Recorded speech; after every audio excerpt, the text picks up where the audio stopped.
বন্ধুরা সবাই কেমন আছো? প্রতিদিনের মতো আজকেও দেখো আমার রান্নার কাছে এসেছি। আজকে রান্না দেখো, ভাতটা হয়েছে, ভাত তো হবেই, আর পেঁয়াজ আলু পোস্ত একটু ঝোল ঝোল করে হয়েছে।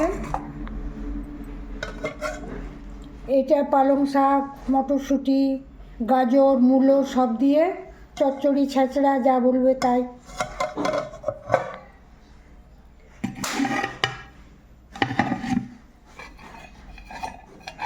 আর এইটা চিকেন।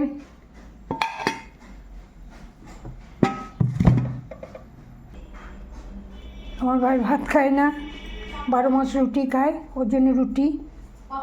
তাহলে আজকে আমাদের লাঞ্চে ভাই রুটি, ভাত তো আছে, পালং শাকের ছাঁচড়া, পেঁয়াজ আলু পোস্ত, চিকেন, ব্যাস।